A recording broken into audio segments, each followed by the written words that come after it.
जोडीत राहते. मी प्रिंट आणि media writer आहे, तसंच लघुपट दिग्दर्शिका सुद्धा आहे, कंटेंट रायटर, ब्लॉगर आहे आणि फेसबुकवरील माझ्यातली मी नावाची मी ग्रुप एक आहे माझा, त्याची मी निर्माती आहे. माझ्या कवितेचं शीर्षक आहे अंतर. तर आज आपण सगळीकडे पाहतो आहोत की सगळं जगच बदललं आहे, सगळं डिजिटल झालेलं आहे आणि त्यामध्ये मग जे नात्यांमध्ये भावनिक ओलावा आहे किंवा नात्यांमधला जो संवाद आहे तो कुठेतरी हरवत चाललेला आहे आणि त्याच्यामध्ये खरंच अंतर पडत गेलेलं आहे.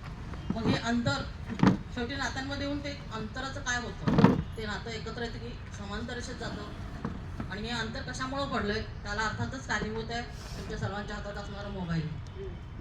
तर हेच माझ्या कवितेचं शीर्षक आहे आणि कवितेतून मी हेच सांगण्याचा प्रयत्न करते की अंतर कसं पडते.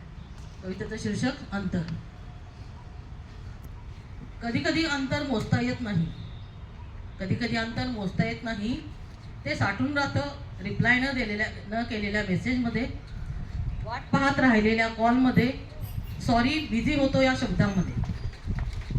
कधी कधी अंतर एकाच खोलीत बसून वाढतं, कधी कधी अंतर एकाच खोलीत बसून वाढतं, सोबत असूनही अनोळखी असणं. जसं आपण मोबाईल घेऊन बसतो एकाच घरामध्ये.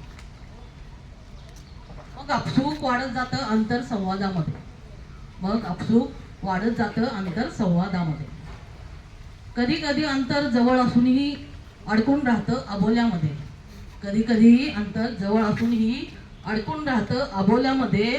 तू बोलशील का मी बोलू, नातं तुटतं अहंकारामध्ये. तू बोलशील का मी बोलू, नातं तुटतं अहंकारामध्ये. कधी कधी अंतर मौनात, कधी कधी अंतर मौनात, तर कधी प्रश्नात. भिजतच नाही मन आता ओलाव्यात, भिजतच नाही मन आता ओलाव्यात. वरवरची भिस्त सारी, वरवरची भिस्त सारी खोट्या नात्यात. अंतर आपसूक नाही वाढत गेलं, अंतर आपसूक नाही वाढत गेलं. समज गैरसमजाच्या वादात, तुझ्या माझ्या झालेल्या तंट्यात, अपेक्षांच्या ओझ्यात. मी तुला समजून घेण्यात, मी तुला समजून घेण्यात अंतर वाढून कधी आयुष्यात समांतर होत गेले, कधी आयुष्यात समांतर होत गेले. कळलेच नाही तुझ्या प्रेमात, कळलेच नाही तुझ्या प्रेमात. धन्यवाद.